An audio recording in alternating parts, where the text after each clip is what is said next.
नमस्कार मेरे प्यारे दोस्तों, आप सब कैसे हैं। आई होप आप लोग अच्छे होंगे, मस्त होंगे और अपनी पढ़ाई ज़बरदस्त तरीके से कर रहे होंगे। दोस्तों, हम लोग देख रहे थे, एलो बुक देख रहे थे, जिसके तहत हमने हिस्ट्री से शुरुआत की थी, क्योंकि शुरुआत में हिस्ट्री दी हुई थी।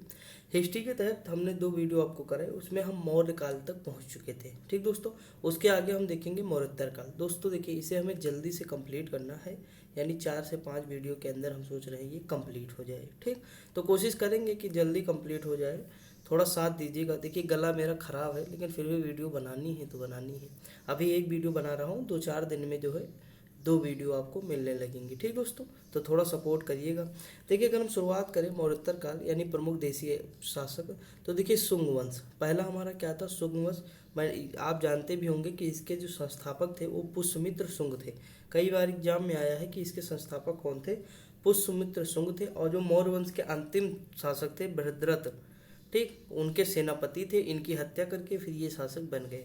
देखिए दोस्तों, एक चीज़ याद रखिएगा कि जब शासक मजबूत होता है तो कोई आक्रमण करना नहीं चाहता है, लेकिन जैसे उसके उत्तराधिकारी कमज़ोर हो जाते हैं तो चाहे अपना इंसान हो, यानी भारत का ही हो, या उनके घर का हो, या उनका सेनापति हो, कोई भी हो, वो मतलब उनको मार के अपना गद्दी ले लेता है। या फिर विदेशी आक्रमण भी इसी क्रम में आए। जैसे मैं एक कॉन्सेप्ट आपको दे दूँ, देखिए जब तक मौर्य वंश में क्या अशोक मजबूत थे, शासक अशोक मजबूत थे, तो देखिए कोई भी विदेशी आक्रमण नहीं आया। लेकिन जैसे ही अशोक के उत्तराधिकारी कमजोर होते गए, विदेशी आक्रमण का हमला बार बार होने लगा। समझे कि नहीं। तो ये है, जैसे एक देखिए कॉन्सेप्ट क्या है। जैसे मान लीजिए कि एक क्षेत्र है, वहाँ पे एक बहुत सुंदर महिला रहती है, वो विधवा है। ठीक, उसके बहुत पैसा है, यानी मान लो 4-5 करोड़ है, और उसके जो बेटे हैं वो नालायक हैं। मैंने कई बार बताया है कॉन्सेप्ट, फिर भी रिकॉल कर लीजिएगा। ठीक है, उसके बेटे मान लीजिए नालायक हैं, विधवा जो महिला है वो बहुत मतलब विश्व सुंदरी है, और उसके पास खूब पैसा है। तो बताइए दोस्तों, कौन नहीं, और बेटे नालायक हैं, बेटों से कोई मतलब नहीं है, तो कौन नहीं चाहेगा कि उस विधवा महिला से शादी कर ले, उसका सारा पैसा हड़प ले, क्योंकि महिला भी सुंदर मिल गई, पैसा भी मिल गया। सब चाहेंगे ना। तो यही मान के चलिए, जैसे देखिए मौर्य वंश की जो अर्थव्यवस्था थी मौर्य काल की, वो अर्थव्यवस्था क्या थी, बहुत मजबूत थी, यानी खूब धनवान थी, खूब पैसा था। ठीक है, उसके बाद अशोक मर गया, यानी तो मौर्य वंश क्या हो गया, विधवा हो गया कि नहीं। और उसके जो उत्तराधिकारी थे वो कमजोर हो गए, तो सारे विदेशी आक्रमण का अशोक के बाद ही तो शुरू होंगे होंगे कि नहीं। तो ये है, थोड़ा कॉन्सेप्ट याद रखेंगे तो ज़्यादा सही होगा। बाकी हम बढ़ते हैं थोड़ा आगे। देखिए, पुष्यमित्र शुंग ब्राह्मण जाति का था दोस्तों। अगला है, इस युग में प्रथम स्मृति ग्रंथ जो है मनुस्मृति के वर्तमान स्वरूप की रचना की गई। पुष्यमित्र शुंग ने अपने राज पुरोहित पतंजलि से 2 अश्वमेध यज्ञ कराए। मोस्ट इंपॉर्टेंट है दोस्तों, अश्वमेध यज्ञ 2 कराए थे। ठीक दोस्तों, पुष्यमित्र शुंग को कलिंग नरेश खारवेल ने पराजित किया था। किसने पराजित किया था, कलिंग के नरेश थे खारवेल। अगला है, कलिंग नरेश खारवेल जैन धर्म का अनुयायी था। हम लोग जैन धर्म पढ़ रहे थे तो उसमें हमने इनके बारे में पढ़ा भी था कि जैन धर्म के अनुयायी थे। ठीक, शुंग वंश का अंतिम शासक कौन था, देवभूति था। कौन था, देवभूति। देखिए, मैं छोटे छोटे कॉन्सेप्ट आपको बता, 2 वीडियो पिछली हुई उसमें भी मैंने बताया है। ठीक, तो ऐसे धीरे धीरे बताते रहेंगे। अभी जियोग्राफी आएगी, पोलिटी आएगा। पोलिटी में तो बहुत ही कॉन्सेप्ट, मतलब आनंद आ जाएगा आपको। ठीक, जियोग्राफी भी तो हिस्ट्री में भी बताएंगे, लेकिन ये सारी इसमें सब में ज़्यादा कॉन्सेप्ट है नहीं, ये थोड़ा फैक्ट टाइप है, तो याद कर लीजिएगा आप लोग। अगला है कर्ण वंश। देखिए, शुंग वंश, कर्ण वंश, सातवाहन। मैंने हसीन मसुक शाह आपको जो है वो बता दिया था, ट्रिक क्या था, हसीन मसुक, यम हो जाएगा, हसीन मसुक शाह। ठीक, देखिए यही है दोस्तों। हा से हर्यक, सी से शिशुरांग, ना से नंद, माँ से मौर्य, इतना पढ़ चुके थे। फिर आगे शुंग हम पढ़े, फिर देखिए कर्ण हो जाएगा, कर्ण वंश, फिर सातवाहन। ये देखिए यहाँ पे। ठीक, तो ये क्रम है, क्रम लगाने को भी आएगा तो लगा लेंगे आप। देखिए यहाँ लिखा, देवभूत की हत्या वासुदेव ने कर दी थी और मगध की गद्दी पर कर्ण वंश की नींव डाली। कर्ण वंश का अंतिम राजा सुशर्मा या सुशर्मन था। सुशर्मन की हत्या सिमुक ने कर दी और सातवाहन वंश की नींव रखी। बस वही प्रोसेस है, मैंने बताया कमजोर उत्तराधिकारी है तो उसके सेनापति या उसके घर का कोई, या मतलब पड़ोसी, या देश का, या विदेशी, मतलब ऐसे कॉन्सेप्ट याद रखिएगा। यही तो काम अंग्रेज भी किए। अंग्रेज देखिए तब तक जो है नहीं दिल्ली पर कब्जा किए जब तक उत्तराधिकारी उसका मजबूत था। जैसे औरंगजेब मरी, औरंगजेब के बाद क्या हुआ, जैसे जैसे उत्तर मुगल काल आया तो उसमें उत्तराधिकारी कमज़ोर होते गए, तो आप देखेंगे अंग्रेज़ों का दिल्ली की ओर रुख बढ़ने लगा था। नहीं तो पहले दक्षिण भारत में छोटा छोटा जो है कब्जा कर रहे थे, है कि नहीं। तो ये कॉन्सेप्ट थोड़ा याद रखेंगे। ऐसे ही राजा रणजीत सिंह जब वो थे मजबूत थे तो अंग्रेज आक्रमण नहीं किए, लेकिन जैसे वो कमज़ोर हुए उनका उत्तराधिकारी दलीप सिंह आए, अंग्रेजों ने आक्रमण करके पूरा हड़प लिया ना। तो ये कॉन्सेप्ट हर जगह लागू होगा, आपको थोड़ा सोचना होगा। अगला क्वेश्चन दिया सातवाहन वंश। दोस्तों सातवाहन की राजधानी प्रतान या पैठन थी, जो महाराष्ट्र में गोदावरी नदी के किनारे स्थित है। अगला सातवाहन को आहार या राष्ट्र नामक उप विभागों में विभाजित किया गया था, जिसका अर्थ क्या होता है, जिला होता है। एसएससी सीजल 2024 में क्वेश्चन आया है। ठीक दोस्तों, अगला क्वेश्चन है सातवाहन वंश की जो भाषा थी वो क्या थी, प्राकृत, और लिपि जो थी वो ब्राह्मी थी। सातवाहनों में मात्र सत्तात्मक सामाजिक व्यवस्था थी। और इनका उल्लेख कहाँ मिल रहा, तो मैंने बताया सातवाहन का जो है ये समुद्र के किनारे थोड़ा वर्चस्व अधिक था दोस्तों। तो समुद्र तो यानी समुद्र में क्या होती है, मछलियाँ, तो यानी मत्स्य पुराण, कहाँ, मत्स्य पुराण। ठीक, विष्णु पुराण में मौर्य वंश के बारे में जानकारी मिलती है। ठीक, तो वायु पुराण में गुप्त वंश के बारे में जानकारी मिलती है। ये थोड़ा याद रखेंगे, एग्जाम में बन जाता क्वेश्चन। अगला है कि ब्राह्मणों को भूमि दान देने की प्रथा का आरंभ जो किया था वो सातवाहन के शासकों ने किया था। ये भी क्वेश्चन 2023 में आया। गौतमीपुत्र सातकर्णी इस वंश का सबसे शक्तिशाली एवं महान राजा था। गौतमीपुत्र सातकर्णी ने राजा और महाराजा की उपाधि धारण की। इन पे मूवी भी बनी है, जो बाला कृष्णा करके है ना, साउथ के हीरो, उन पे देखेंगे तो यही मूवी बनी है, नाम ही शायद यही है, गौतमीपुत्र सातकर्णी। आप सर्च करेंगे यूट्यूब पे तो आपको दिखेगी। दोस्तों सर्दी है ना, थोड़ा जुकाम हो गया है कल, क्योंकि रात में जल्दी नहा, मतलब सुबह मॉर्निंग जल्दी नहा लिया था, इसीलिए हमको लगता हो गया है, लेकिन कोई दिक्कत नहीं, थोड़ा मैनेज करिएगा। देखिए मौर्योत्तर काल की अगर हम बात करें, प्रमुख विदेशी आक्रमण, वो तो देसी थे, अभी विदेशी मैंने बताना। देखिए इसमें कौन आक्रमण का क्रम याद रखेंगे, हिंद यूनानी आए, फिर शक आए, फिर पहलो आए, फिर कुषाण। हिंद यूनानी शक पहलो कुषाण, हिंद यूनानी शक पहलो कुषाण, ये क्रम लगाने को आता है। देखिए हिंद यूनानी सर्वप्रथम भारत की सीमा में प्रवेश करने का श्रेय जो है डेमेट्रियस प्रथम को जाता है। इसने अपनी राजधानी क्या बनाई, तो साकल को बनाया। हिंद यूनानी शासकों में सबसे विख्यात शासक जो था वो मिनांडर था। कौन था, मिनांडर। इसकी राजधानी साकल यानी आधुनिक जो सियालकोट थी, यह शिक्षा का प्रमुख केंद्र था।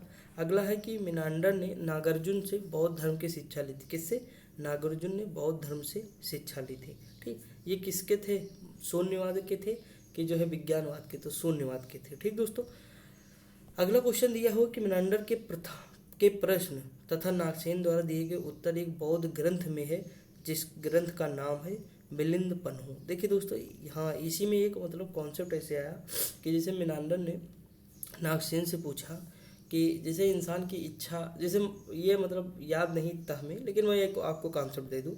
नागसेन ने इनसे ये कहा था कि जैसे मान लीजिए कोई पुनर्जन्म कोई ले रहा है, मतलब वो कहते हैं कि उसमें विश्वास नहीं करते हैं, आत्मा में, हाँ शायद आत्मा में विश्वास नहीं करते हैं, लेकिन पुनर्जन्म में विश्वास करते हैं। ठीक, यही था, इसे कॉन्सेप्ट को देख लीजिएगा आप, शायद हाँ यही था ना, पुनर्जन्म में विश्वास नहीं करते हैं लेकिन आत्मा में विश्वास नहीं करते, लेकिन पुनर्जन्म में विश्वास करते हैं। तो मिनांडर ने कहा ये बताइए कि मतलब पुनर्जन्म में विश्वास करते लेकिन आत्मा में क्यों नहीं करते। तो कहे जैसे मान लीजिए कोई इंसान गोवा गया और गोवा में उसे मज़ा नहीं आया, बिल्कुल नहीं आया। ठीक, कोई किसी भी कारणवश उसे मज़ा नहीं आया गोवा में या मतलब कहीं भी, तो वो दोबारा जाने की चाह रखेगा कि हम वहाँ दोबारा जाएं। जैसे होता नहीं, जैसे हम ही लोग हैं, जैसे मान लीजिए कुछ बनाए नहीं बना अच्छा, तो हम चाह रखेंगे कि दोबारा अच्छा बने। तो वही है, जब इंसान मरने लगता है तो देखो उसकी टेंशन कितनी रहती है। बुआ मतलब दीदी की शादी करा देना भैया, वो आम का बगीचा लगा है उसमें आम ना कोई तोड़ने पर, मतलब उसकी इतनी इच्छाएं रहती हैं, उसकी इतनी टेंशन रहती है कि उसी इच्छा में मर जाता है। तो बताए कि तब उसे दोबारा वो जन्म लेता है।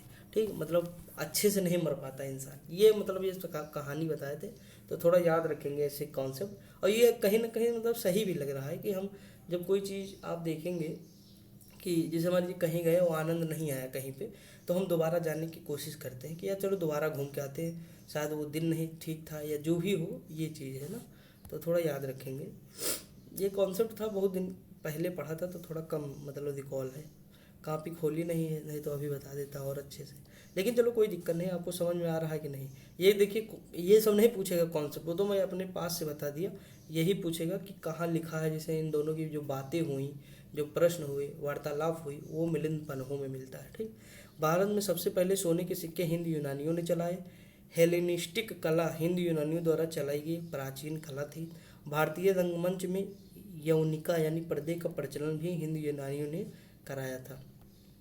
अगला क्वेश्चन है शक आ जाएगा। यूनानियों के बाद शक आए। शकों की कितनी शाखाएं आई? तो 5 शाखाएं आई थी। शक मूलतः मध्य एशिया के निवासी थे। शक भारत में बोलन दर्रे से आए थे। किस दर्रे से आए थे? बोलन। देखिए आप खैबर सुने होंगे, बोलन सुने होंगे, तो ये बोलन दर्रे से आए थे। ठीक। प्रथम शक राजा मोगा था। यह तक्षशिला के प्रमुख शासकों में से एक था। शकों का सबसे प्रतापी राजा रुद्रदामन प्रथम था, जिसका शासन गुजरात के एक बड़े भाग पर था। रुद्रदामन प्रथम ने मौर्यों द्वारा निर्मित सुदर्शन झील यानी गुजरात का जीर्णोद्धार कराया। मोस्ट इंपॉर्टेंट है, कई बार एग्जाम में आया है। रुद्रदामन प्रथम संस्कृत भाषा का बड़ा प्रेमी था। इसने विशुद्ध संस्कृत भाषा में सबसे पहले जूनागढ़ अभिलेख लिखाया। कई बार पूछा गया। रुद्रदामन का गिरनाल अभिलेख, ये भी कई बार पूछा गया। शुद्ध संस्कृत भाषा में लिखित प्रारंभिक भारत का राजकीय शिलालेख है। अगला है पल्लव या पार्थियन, इन्हें कहते हैं। पार्थियन लोगों का मूल निवास कहाँ था? तो ईरान था दोस्तों। कहाँ था? ईरान माना जाता है। पश्चिमोत्तर भारत में शकों के आधिपत्य के पश्चात पार्थियन लोगों का आधिपत्य हुआ था। भारत में पार्थियन साम्राज्य का वास्तविक संस्थापक जो थे मिथ्रेडेट्स प्रथम था। कौन था? मिथ्रेडेट्स प्रथम था। आगे बढ़ जाते हैं। अगला देख लीजिए। अगला दिया है कुषाण। मोस्ट इंपॉर्टेंट है, कई बार एग्जाम में क्वेश्चन आया। यहाँ लिखा पहलों के बाद कुषाण आए थे, जो यूची और तोखरी भी कहलाए। यूची नामक एक कबीला 5 भागों में विभाजित था, उनमें से एक था कुषाण। यानी यूची जो था वो 5 कबीलों में विभाजित था, उसमें से एक था क्या? कुषाण। कुषाण वंश की स्थापना कुजुल कटफिसन ने 15वीं ईस्वी में की थी। अगला है इस वंश का सबसे महान राजा जो कनिष्क था। इसकी राजधानी पुरुषपुर यानी पेशावर थी। दूसरी राजधानी मथुरा थी। दोस्तों आप याद रखिए, जब जैन धर्म पढ़ रहे थे तो मैंने बताया था आपको कि जैसे मथुरा उस समय जैन धर्म फेमस था ना, मथुरा, तो मैंने बताया था ना कि कुषाण ने दूसरी राजधानी भी अपनी बनाई थी, यानी कनिष्क ने अपनी राजधानी दूसरी बनाई थी मथुरा। तो वहाँ पे उन्होंने बौद्ध धर्म की मूर्तियाँ की। तो देखिए जैन पहले से, फिर बौद्ध, तो जैन बौद्ध दोनों का केंद्र क्या हो जाएगा? मथुरा हो जाएगा। समझा कि नहीं? दोनों चीज़ें वहाँ मिलेंगी हमें। और दोस्तों कौशाम्बी में भी आपको देखने को मिलेगा। अगला है कनिष्क ने 78 ईस्वी में गद्दी पर बैठने के समय एक संवत चला जो शक संवत के नाम से जाना जाता है। वर्तमान में यह संवत भारत सरकार द्वारा प्रयोग में लाया जाता है। ठीक। कनिष्क बौद्ध धर्म के महायान संप्रदाय का न्यायी था। अगला है कि कुषाण शासकों में बड़ी संख्या में स्वर्ण मुद्राएं चलाई।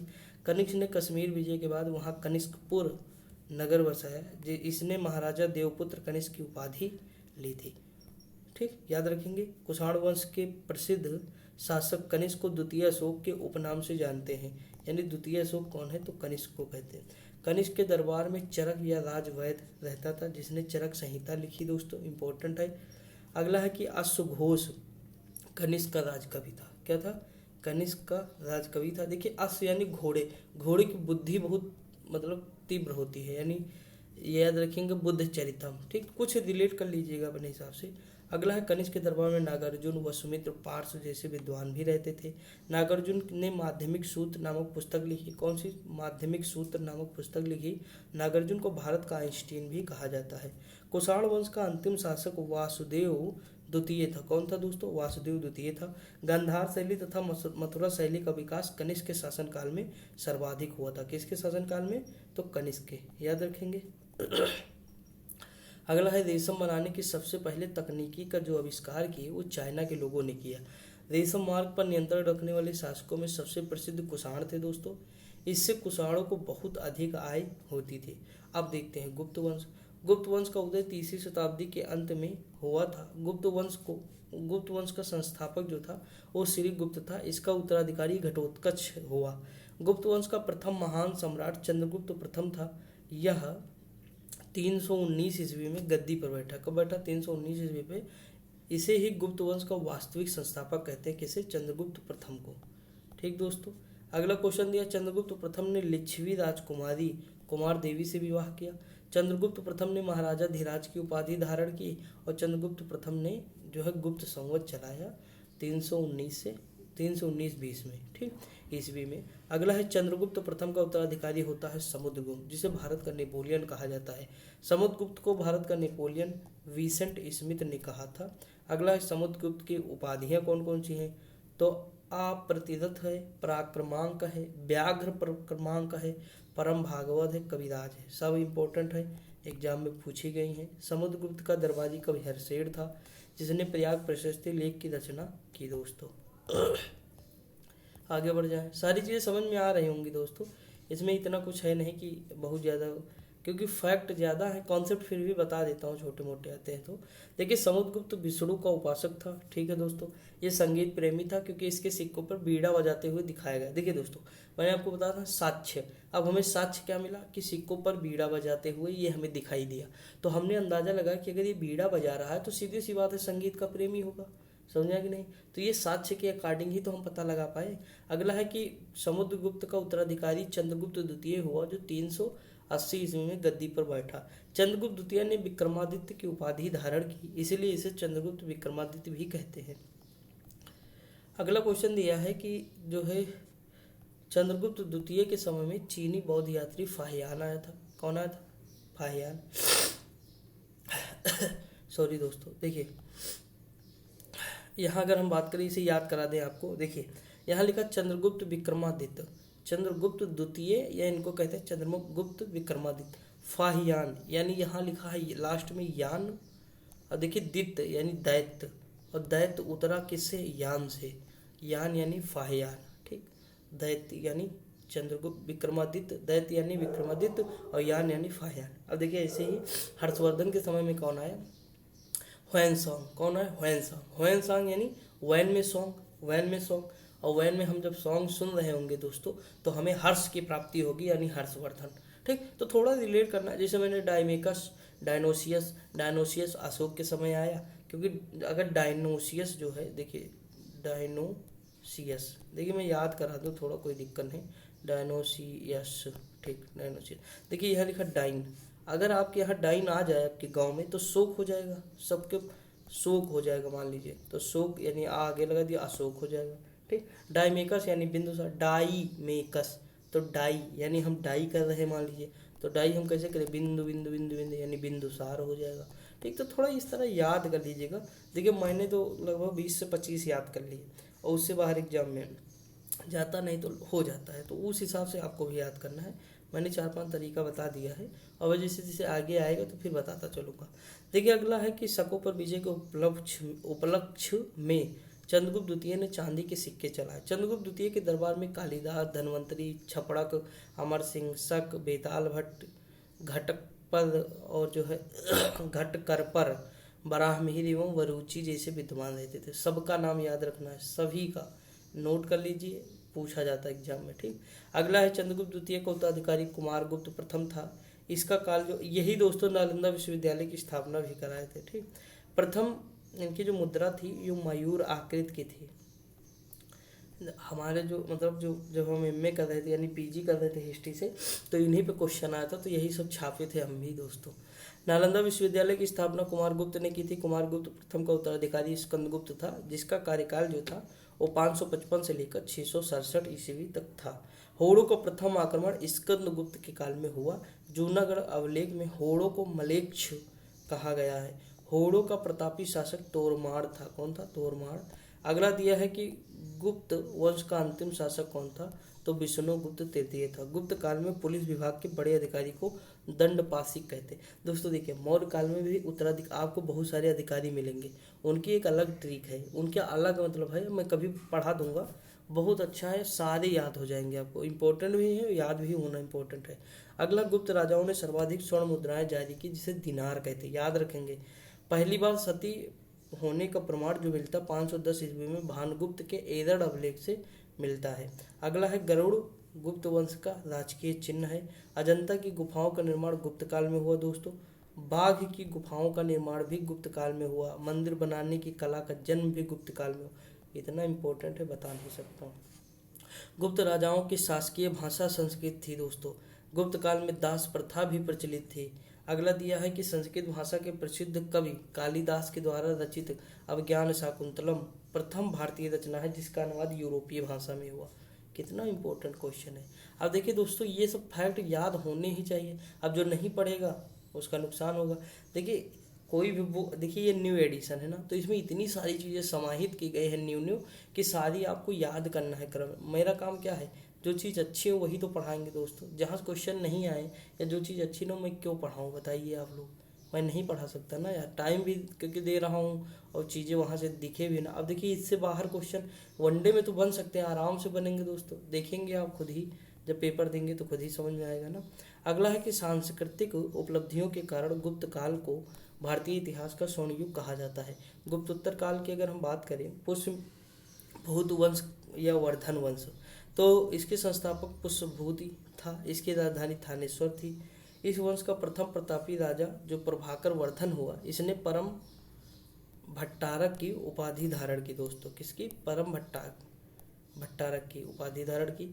यह इस वंश का चौथा शासक था। इसकी पत्नी का नाम यशोमती था। वह अपने पति के साथ सती हो गई थी। इनके दो पुत्र थे, एक राज्यवर्धन थे, एक हर्षवर्धन थे। राज्यवर्धन की मृत्यु हो जाती है दोस्तों, तो हर्षवर्धन गद्दी पर बैठता है। देखिए, इसकी पुत्री का नाम राजश्री था।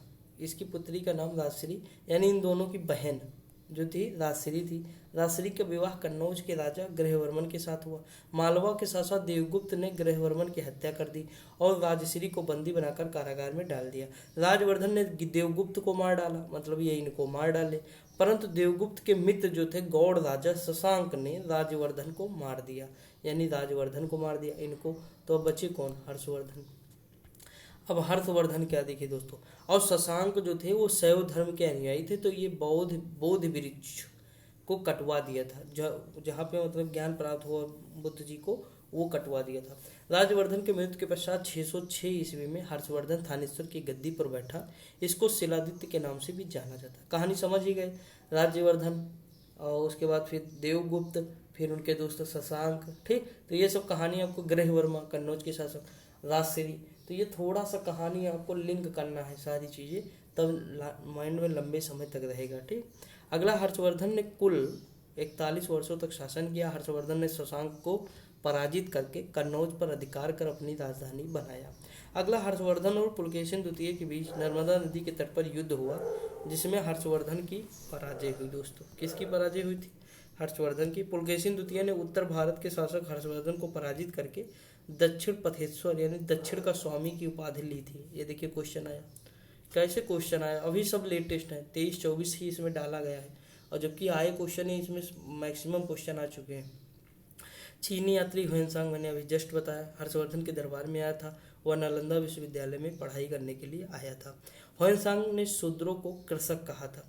अगला, ह्वेनसांग के अनुसार ध्रुव सेन द्वितीय प्रयाग इलाहाबाद में हर्षवर्धन की सभा में शामिल हुए थे। आगे अगर हम बात करें, प्रारंभ में हर्षवर्धन शिव की पूजा करता था। किसकी? शिव में। परंतु ह्वेनसांग से मिलने के बाद वो बौद्ध धर्म की महायान शाखा से जुड़ गया। बाणभट्ट हर्षवर्धन का दरबारी कवि था, जिसने हर्षचरित तथा कादम्बरी नामक पुस्तकें लिखी। दोस्तों, जो हमारा साउथ ईस्ट एशिया देख रहे हैं ना आप, जैसे ये वाला, जैसे मान लीजिए ये भारत है, तो यहाँ जो देख रहे हैं म्यांमार, थाईलैंड, कंबोडिया, वियतनाम, ये सब, तो यहाँ पे जो शाखा प्रचलित हुई वो महायान शाखा है बौद्ध धर्म की। समझे कि नहीं? ये थोड़ा लिबरल है, यानी इसमें आप थोड़ा शराब वराब भी पी सकते हैं, पैसा वैसा धन एकत्रित कर सकते हैं, मतलब थोड़ा छूट देती है, यानी उदार है, समझ लीजिए। अगला, हर्षवर्धन के शासनकाल की अवधि कितनी है? तो दोस्तों 606 से 647 ईस्वी। इंपॉर्टेंट है, पूछ लेता एग्जाम में, केवल अवधि पूछ लेता, एसएससी ने पूछा भी है दोस्तों। अगला क्वेश्चन दिया, हर्षवर्धन द्वारा रचित नाटक कौन है? तो प्रियदर्शिका है, रत्नावली है, नागानंद है। हर्षवर्धन ने ये तीनों नाटक संस्कृत भाषा में लिखे हैं। हर्षवर्धन के समय में मथुरा सूती वस्त्रों के लिए प्रसिद्ध था। हर्षवर्धन को भारत का अंतिम हिंदू सम्राट माना जाता है। पाल वंश की अगर हम बात करें, पाल वंश जो है 750 ईस्वी यानी 8वीं शताब्दी में गोपाल ने की थी। इसकी रचना, मतलब पाल वंश की रचना किसने की थी? सॉरी, रचना नहीं, मतलब इसकी स्थापना तो गोपाल ने की थी, ठीक दोस्तों। पाल शासकों ने बंगाल प्रांत में अपना प्रभुत्व स्थापित किया था। गोपाल बौद्ध धर्म का अनुयायी था। किसका था? बौद्ध धर्म का अनुयायी था। गोपाल ने ओदंतपुरी में एक मठ की स्थापना की थी। पाल वंश के अन्य प्रमुख शासक थे, जैसे धर्मपाल थे, ठीक, देवपाल थे, महिपाल थे और रामपाल, ये सबसे इम्पोर्टेंट है। अब इनके बारे में हम देखेंगे। इन्होंने एक विश्वविद्यालय बनवाया था, वो विश्वविद्यालय का नाम है विक्रमशिला विश्वविद्यालय। देखिए, पाल वंश के शासक बौद्ध धर्म के अनुयायी थे। पाल वंश का सबसे महान धर्मपाल था, मतलब शासक धर्मपाल ने विक्रमशिला विश्वविद्यालय की स्थापना की। अब याद रखिए, नालंदा की कुमारगुप्त ने, धर्मपाल की विक्रमशिला विश्वविद्यालय। तो ये थोड़ा याद रखना है, एग्जाम में यही पूछता है। देखिए यहाँ पूछ भी लिया एसएससी ने, वहाँ भी पूछा गया है, मैंने आपको बताया ही। सोमपुर महाविहार का निर्माण भी धर्मपाल ने कराया। कन्नौज के लिए त्रिपक्षीय संघर्ष में सबसे पहले पाल वंश की तरफ से धर्मपाल ने भाग लिया, ये भी एग्जाम में आया है। अरब यात्री सुलेमान ने देवपाल को प्रतिहार राष्ट्रकूट शासकों से अधिक शक्तिशाली बताया है। देवपाल ने नालंदा में बौद्ध विहार बनवाने के लिए 5 गांवों की आमदनी दे दी थी। पाल, प्रतिहार, राष्ट्रकूट राजवंश के मध्य त्रिपक्षीय संघर्ष में शामिल थे। यही 3 लोग थे, एक पाल थे, प्रतिहार थे और राष्ट्रकूट थे। ठीक, तो याद रखना आपको। अब हम देखते हैं सेन वंश। दोस्तों, सेन वंश की स्थापना सामंत सेन ने की थी। किसने की थी? सामंत सेन ने की थी। सेन वंश का प्रथम महान शासक विजय सेन था, जो शैव धर्म का न्यायी था। लक्ष्मण सेन बंगाल का अंतिम हिंदू शासक था। हलायुद्ध लक्ष्मण सेन का न्यायाधीश तथा मंत्री था। कौन? हलायुद्ध, मोस्ट इंपॉर्टेंट है, याद रखना है। लक्ष्मण सेन के दरबार में जयदेव थे। इनकी रचना क्या है? गीत गोविंद। अब बताइए, गीतगार हैं तो जय जय बोलेंगे ही, जय देव गीत गोविंद। ठीक, थोड़ा चिल्ल करके पढ़ना है हमें ना।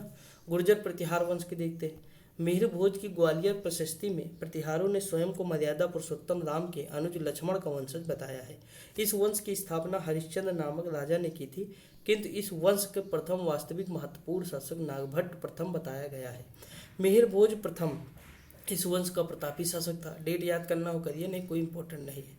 मिहिर भोज ने राष्ट्रकूट शासक कृष्ण द्वितीय को हराकर मालवा प्राप्त किया। मिहिर भोज वैष्णव धर्मानुयायी था। मिहिर भोज ने अपनी राजधानी कन्नौज को बनाया। दोस्तों, आगे अगर हम बात करें, मिहिर भोज के बाद उसके पुत्र महेंद्र पाल प्रथम ने शासन किया। गुर्जर प्रतिहार का अंतिम शासक जो था यशपाल। इतना मोस्ट इंपॉर्टेंट नहीं है कि हमें मतलब बहुत ज़्यादा इसमें घुस जाना है, बहुत इंपॉर्टेंट नहीं है दोस्तों। जो इंपॉर्टेंट है वो ऊपर के थे, अब आएंगे जैसे राष्ट्रकूट है, इंपॉर्टेंट है, तो ये सब थोड़ा। जैसे तोमर वंश है, इसकी स्थापना अनंग पाल तोमर ने की। देखिए हमें क्या जो संस्थापक थे या स्थापना जो जिसने की वो याद रहे, उनकी राजधानी, बस इतना अगर याद रहे तो काम हो जाएगा। अनंगपाल तोमर ने दिल्ली नगर की स्थापना की और इसे राजधानी बनाया। अगला है शाकंभरी का चौहान वंश। देखिए शाकंभरी का मेला कहाँ लगता है दोस्तों? सहारनपुर में लगता है। कहाँ? यूपी में। अगला है चौहान वंश की स्थापना वासुदेव ने अजमेर के निकट शाकंभरी में की। वासुदेव ने अपनी राजधानी अहिछत्रपुर में स्थापित की। अजय राज पृथ्वीराज प्रथम के पुत्र ने अजमेर नगर की स्थापना की और इसे अपनी राजधानी बनाया। विग्रह राज चतुर्थ की रचना क्या थी? तो हरकेली थी या हरकेल नाटक। इसका दरबारी कवि सोमदेव। मोस्ट इंपॉर्टेंट, ठीक, क्या था? मोस्ट इंपॉर्टेंट था, आपको याद रखना है, किसी भी कीमत पे भूलना नहीं है। आगे बढ़ते हैं दोस्तों। देखिए यहाँ पे देखिए, इस वंश का सबसे शक्तिशाली राजा विग्रह राज चतुर्थ हुआ। इसने तोमर राजाओं को हराकर दिल्ली पर अधिकार कर लिया। 2.5 दिन का झोपड़ा, जो कि अजमेर में स्थित एक मस्जिद है। शुरू में यह विग्रह राज चतुर्थ द्वारा बनवाया गया था, एक संस्कृत विश्वविद्यालय था। इस वंश का प्रथम सॉरी दोस्तों, इस वंश का प्रथम पृथ्वीराज तृतीय था, जो राजा था, और चंद्रवर्ण दाई इसका दरबारी कब था? पृथ्वीराज रासो का। ठीक, मतलब पृथ्वीराज रासो इसने लिखी, किसने? चंद्रवर्ण दाई ने। आगे अगर हम बात करें, देखिए 2024 में आया क्वेश्चन, महत्वपूर्ण तथ्य देख लेते दोस्तों। लिखा है तराइन का प्रथम युद्ध जो हुआ था 1191 ईस्वी में पृथ्वीराज चौहान तथा मोहम्मद गौरी के बीच हुआ था। इस युद्ध में पृथ्वीराज चौहान की विजय हो गई थी। तराई का द्वितीय युद्ध हुआ था 1192 ईस्वी में हुआ, पृथ्वीराज चौहान और मोहम्मद गौरी के बीच हुआ था। इस युद्ध में पृथ्वीराज चौहान की हार हो गई थी दोस्तों। और तराइन के द्वितीय युद्ध में विजय के पश्चात मोहम्मद गौरी ने पृथ्वीराज चौहान के पुत्र गोविंद को अपनी अधीनता में अजमेर का शासक बनाया था। चंदेल वंश की अगर हम बात करें, इस वंश की जो स्थापना हुई थी या इसके जो संस्थापक थे वो नन्नुक ने 19वीं शताब्दी में की थी। इसकी राजधानी खजुराहो थी, चंदेल की। ठीक, चंदेल वंश। और ये देखिए चंदेल वंश, सीधी सी बात है, अगर आप देखे होंगे तो कनरिया महादेव, उसके बाद जैन धर्म के लिए भी प्रसिद्ध था ना, हम लोग बताए थे आपको। इस वंश का प्रथम प्रतापी राजा यशोवर्मन था। इसने कन्नौज पर आक्रमण कर दिया और प्रतिहार राजा देवपाल को हराया। यशोवर्मन ने खजुराहो के प्रसिद्ध चतुर्भुज मंदिर यानी विष्णु मंदिर का निर्माण करवाया। कनरिया महादेव का मंदिर निर्माण किसने कराया? राजा विद्याधर ने कराया था। ये मोस्ट इंपॉर्टेंट है, सबको ये तो पता है चंदेल शासकों ने कराया, लेकिन मतलब शासक कौन थे? तो विद्याधर थे। अगला क्वेश्चन, विद्याधर एकमात्र ऐसा राजा हुआ जिसने महमूद गजनवी का विरोध किया था। विद्याधर ने गुर्जर प्रतिहार शासक राजपाल की हत्या कर दी थी क्योंकि उसने महमूद गजनवी के सामने आत्मसमर्पण कर दिया। देख लीजिए दोस्तों क्या बात है।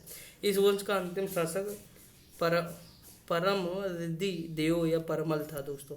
अगला है परमार वंश। परमार वंश का संस्थापक उपेंद्र या कृष्ण राज था। इसकी राजधानी धारा नगरी थी।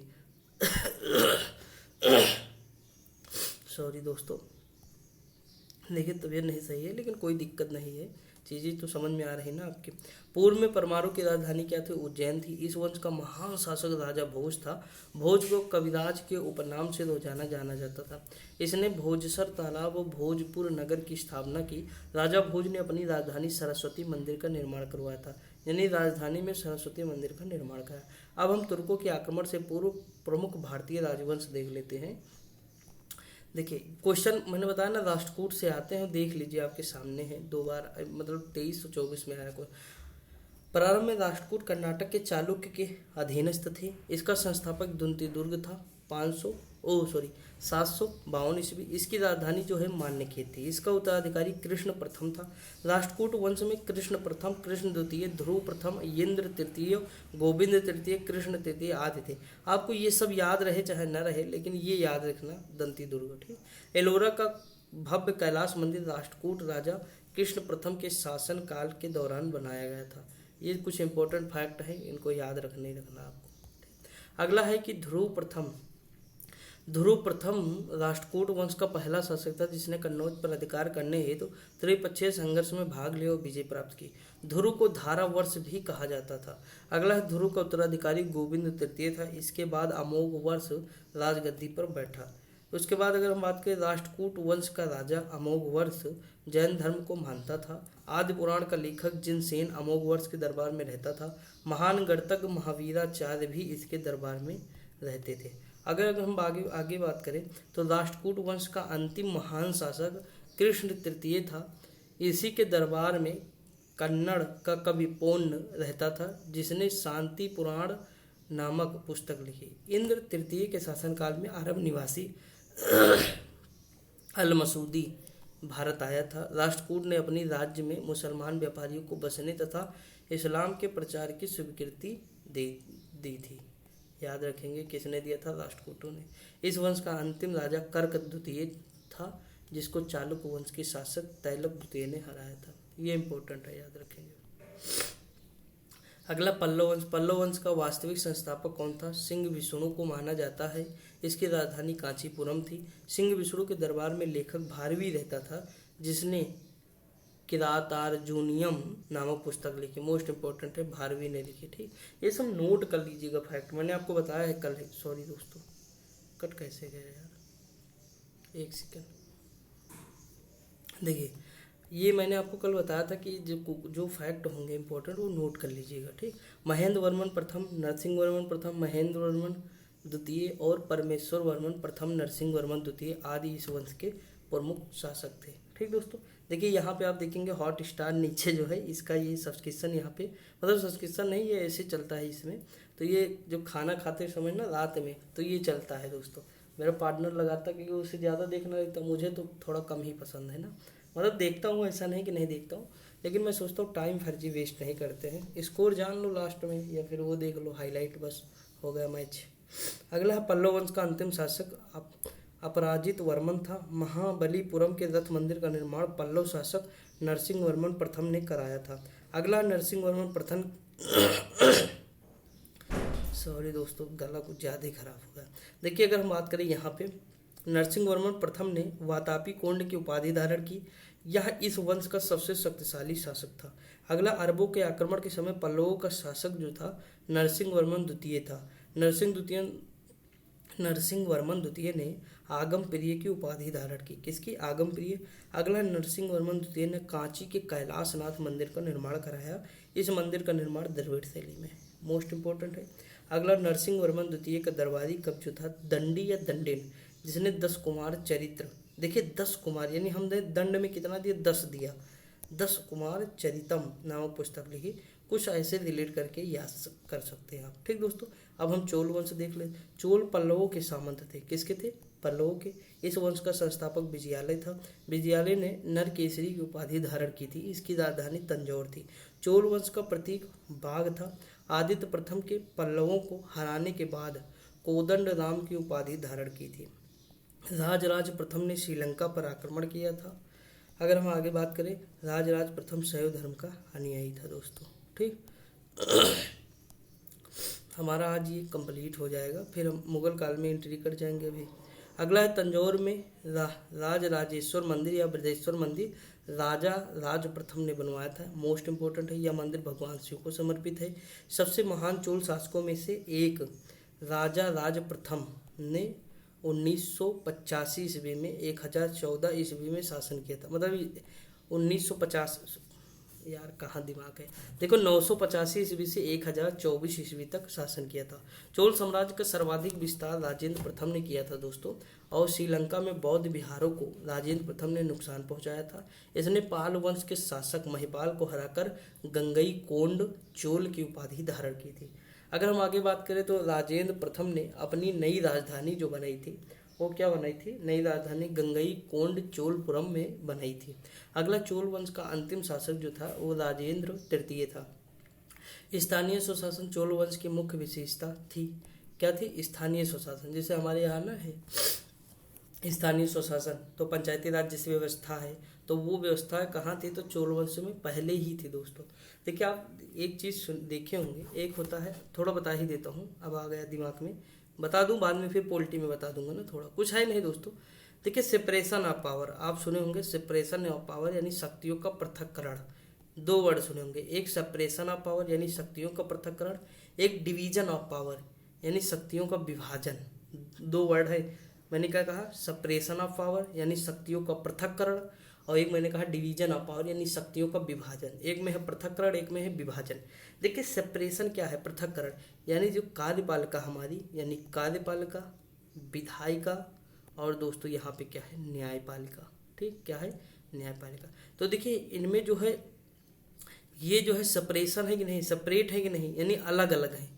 शक्तियों का पृथक्करण है यानी इसमें एक दूसरे से संबद्ध नहीं है दोस्तों, इनका पूरी तरह से अलगाव है। न्यायपालिका पूरी तरह से अलग है, जबकि विधायिका के जो मंत्री, विधायिका के ही जो हमारे जो लोकसभा मतलब सदस्य होते हैं विधायिका के, वही जो है कार्यपालिका में शामिल होते हैं। समझा कि नहीं? तो यानी इन तीनों में अलग अलग है। ठीक, अगर ये निरंकुश हो रहे हैं तो ये कंट्रोल कर लेंगे। समझ में कि नहीं? तो ये चीज़ है, अगर ये दोनों निरंकुश हो रहे हैं तो ये कंट्रोल कर लेगा विधायिका। न्यायपालिका तो पूरी तरह से अलग है दोस्तों। तो यहाँ क्या है? यहाँ मतलब ये जो प्रकृति की बात करता है कि कौन क्या करेगा, ये डिसाइड कौन करता है? तो शक्तियों को पृथक्करण करता है कि कौन क्या करेगा, यानी किसका क्या काम है। जैसे विधायिका का काम है कानून बनाना, उस कानून को लागू करवाना कार्यपालिका का काम है। न्यायपालिका का है कार्य ये देखना कि कानून सही से चल रहा है कि नहीं चल रहा है। ठीक, उसमें कोई त्रुटि तो नहीं है, ऐसा तो नहीं लोगों के मौलिक अधिकार का हनन हो रहा है, देश की एकता, अखंडता, संप्रभुता पर खतरा है। ये सारी चीज़ें देखने का काम किसका है? तो न्यायपालिका का है। समझ में आया कि नहीं? तो ये चीज़ हो गया, ये पृथक्करण हो गया, शक्तियों का पृथक्करण यानी division of separation of power. ठीक, सत्ता का पृथक्करण या शक्तियों का पृथक्करण। एक है डिवीजन ऑफ पावर, यानी इसमें क्या होता है? तो सत्ता का विकेंद्रीकरण होता है, यानी सत्ता केवल केंद्र में नहीं रहती है, थोड़ी राज्य में भी जाएगी, फिर स्थानीय मतलब नीचे जाएगी, पंचायत में जाएगी।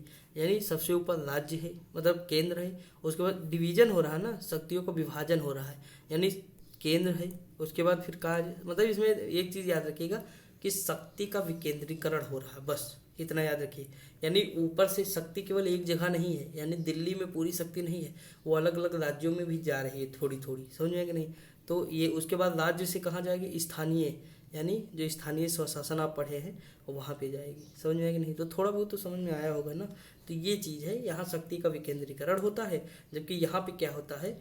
यहाँ पे जो इसका पृथक्करण हो जाता है पूरी तरह से, यानी कौन क्या करेगा ये अलग है पूरी तरह, ये प्रकृति को बताता है, जबकि ये कार्य को बताएगा कि कौन किसका कार्य। जैसे राजसूची का राज्य का कार्य है। देखिए कभी कभी क्या होता है, हमारा यहाँ केंद्र जो है थोड़ा मजबूत बनाया गया है, देश की एकता अखंडता ताकि बनी रहे। समझा कि नहीं? तो ये सारी चीज़ें हैं, तो थोड़ा इसे बता दिया, बाकी आगे बताऊंगा। जब पॉलिटी पढ़ेंगे तो बड़ा आनंद आएगा, टेंशन न लीजिए। चोल काल में भूमिकर उपज का 1/3 भाग होता है। चोल काल में मानक सिक्के को क्या कहा जाता है, तो कलिंज कहा जाता है। क्या इंपॉर्टेंट है, याद रखेंगे। चोल काल का सर्वाधिक महत्वपूर्ण जो बंदरगाह था कावेरी पट्टनम था। चोल वंश की नौसेना शक्ति को भारतीय इतिहास में बहुत शक्तिशाली माना गया है दोस्तों। ठीक, अगला क्वेश्चन दिया है, नटराज प्रतिमा को चोल कला का सांस्कृतिक निचोड़ कहा जाता है। किसे? नटराज प्रतिमा को। ये याद रखेंगे आप। अब देखिए हमारा जो है एंसेंट हिस्ट्री पूरी तरह से कंप्लीट हो गया। अब हम मध्यकालीन भारत की तरफ चलेंगे। देख लेते हैं, टाइम अगर आज हो तो आज चलते हैं, नहीं तो फिर कल से स्टार्ट करते हैं। दोस्तों कल से स्टार्ट करते हैं। ठीक, 40 मिनट हो ही गया है। अब इसमें हाथ क्यों लगाए, हम कल ही स्टार्ट कर लेते हैं, कोई दिक्कत तो है नहीं। कल स्टार्ट करेंगे और ये परसों कंप्लीट हो जाएगा पूरी तरह से। थोड़ा स्पीड बढ़ाएंगे कल, तो परसों हमारा पूरी तरह से कंप्लीट हो जाएगा। ठीक दोस्तों, तो आप पढ़ते रहिए, मस्त रहिए, खुश रहिए। मिलते हैं अगली वीडियो में, तब तक के लिए जय हिंद।